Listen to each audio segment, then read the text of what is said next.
Whether a precocious elementary schooler or a senior waiting to leave for college, all of us kids in Plainfield found ourselves counting down the days until Mescalune's mobile cinema rolled back into town.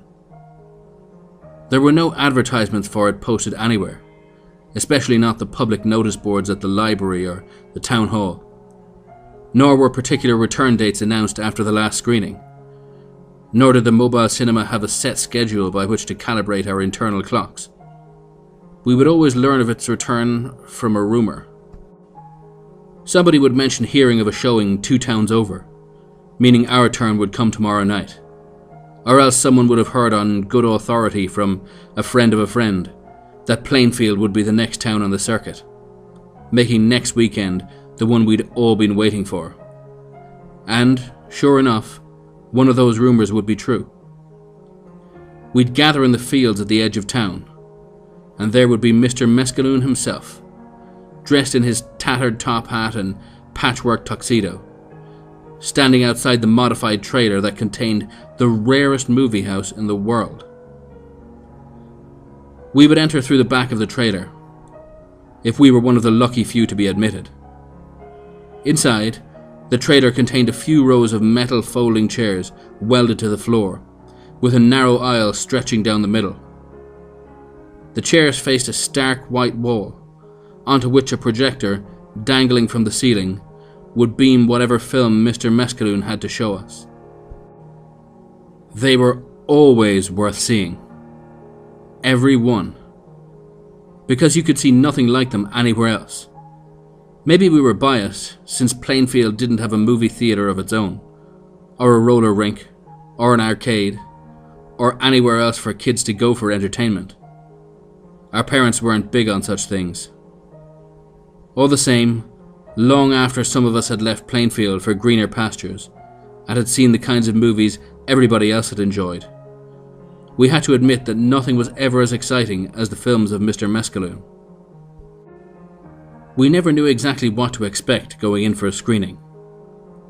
Sometimes his films were no more than 10 minutes long. Others ran for over 3 hours.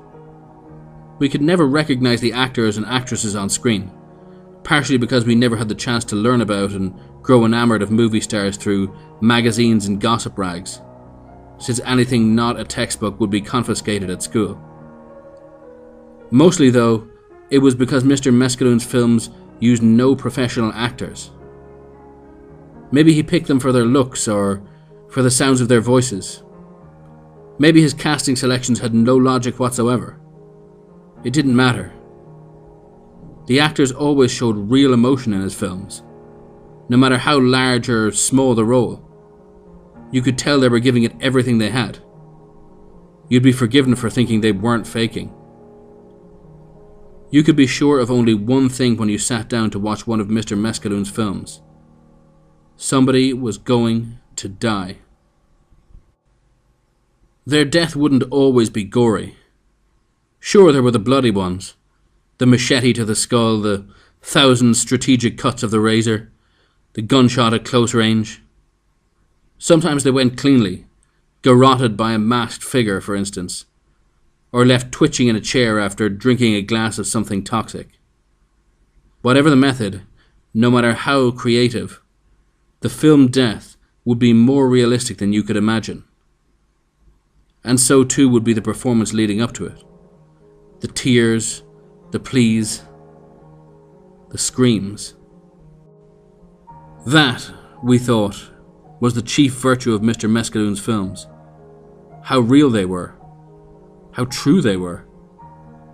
Having endured the blandness and falsehood of the whitewashed novels and television shows our parents forced on us, it felt as if we were seeing the world as it was meant to be seen for the first time in our lives. It was like being born, or reborn. We were all grateful to Mr. Mescalune for it. We greeted the end of each film with a standing ovation, and Mr. Mescalune, ever modest, would doff his grungy hat and give us a low bow. We never told our parents about Mr. Mescalune, not only because it would entail revealing that we had sneaked out of our rooms at night and violated our curfews. We predicted that they'd claim he was the devil.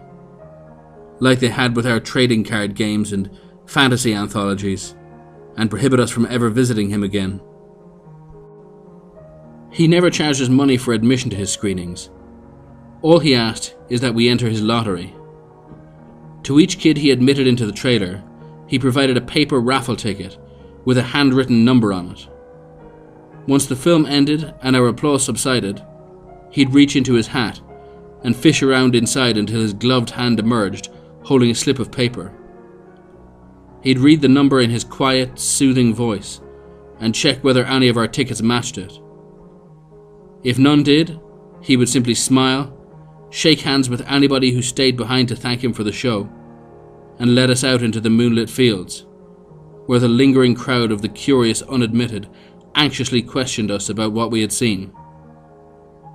For several years, we did not know what would happen if one held a matching ticket.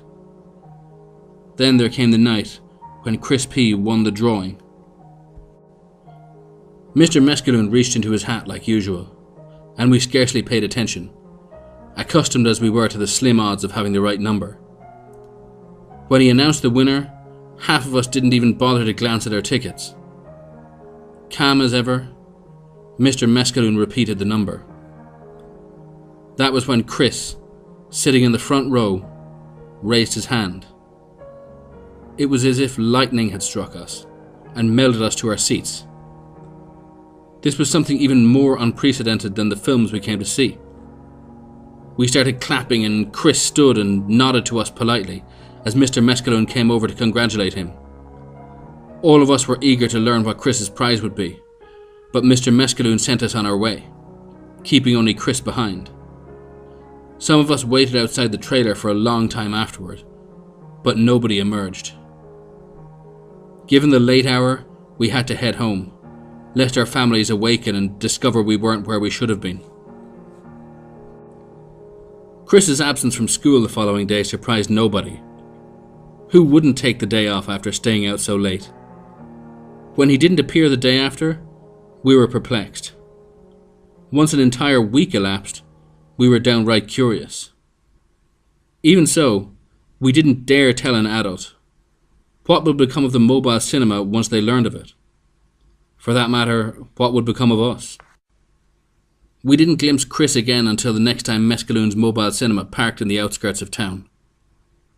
Those of us who gained entry waited eagerly for the projector to warm up and give us what we needed to see.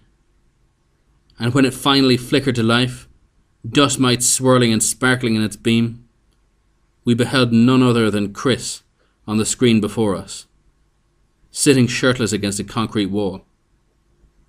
We erupted into thunderous applause. Our friend looked more alive on film than he ever had on the streets of Plainfield. He looked up at the camera and stared forward, as if he were looking into each of our eyes. He knew who we were, after all. He knew we'd be there, watching, enjoying. We could feel that he dedicated this performance to us. He opened and closed his mouth a few times, tentatively, as though he had a monologue to recite but couldn't remember any of the lines. After a few attempts, he clenched his jaw and fixed his gaze someplace beyond the camera. It was like he looked through us at this point, like we were transparent, or like we were ghosts, like something that didn't exist anymore, because we weren't real enough to be worth acknowledging. A shadow fell over the frame from the foreground, climbing up Chris's face. At first, he stayed expressionless, resigned or stoic, or simply refusing to emote. Then a low rumbling burbled over the speakers. Soon it gave way to a loud, unmistakable whir, the sound of a readied chainsaw. The tears began to stream from Chris's eyes, as if they had a life independent of him. In another minute, the rest of him had caught up, and his body began to shake as he broke into convulsive sobs. A figure wearing all black, with face obscured beneath a black ski mask, entered the frame. A chainsaw rattled in the figure's gloved hands. Chris regarded the newcomer and murmured something inaudible beneath the chainsaw's whine. The words weren't important anyway. He could have narrated a shopping list and it would have seemed imbued with purpose and meaning and vitality. He had us riveted. The figure raised the chainsaw over Chris's head. Our friend closed his eyes, trembling. The blade lowered towards his neck. The figure feinted once, twice, then in one powerful downward swing, the chainsaw bit into Chris's spine. He yelped, but the sound was cut short as the blade did its work. His head flopped forward, then fell to the ground. The figure nudged it out of view, then left the screen. For a minute and a half, the camera lingered on the headless body. The pool of blood widening beneath it was the sole sign of movement. Then the camera cut to black. We could feel the realization percolating through us. What we beheld was no ordinary film. A scene that realistic could not have been faked. And gradually it dawned on us that Chris's screen debut was not the exception, but the rule.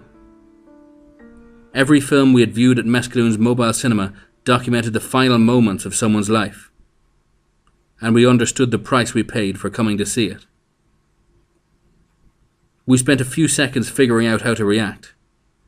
We'd be lying if we said we hadn't been moved. Somebody began a hesitant clap, and shortly thereafter, everybody else joined. The applause fed on itself and grew. Some whistled, others cheered. We were all on our feet within a minute, and Mr. Mescalune stood beside the movie screen and bowed, holding out his hat for the lottery drawing. None of us were picked that night. We all went out into the fields, into the crowd, and relayed what we had learned. We let the news settle over us like fog. We didn't talk about it because there was nothing to say. Each of us mulled it over in our own personal silence. When we dispersed, all the stars in the sky glowed more brightly as we walked home. Not one of us has drawn the winning number since Chris all those years ago. But the night may yet come. Because even though we know the great secret of Mescalune's mobile cinema, we have never missed a screening. And the crowd that gathers at the edge of town for a chance to see one of Mr. Mescalune's films is larger every time he visits.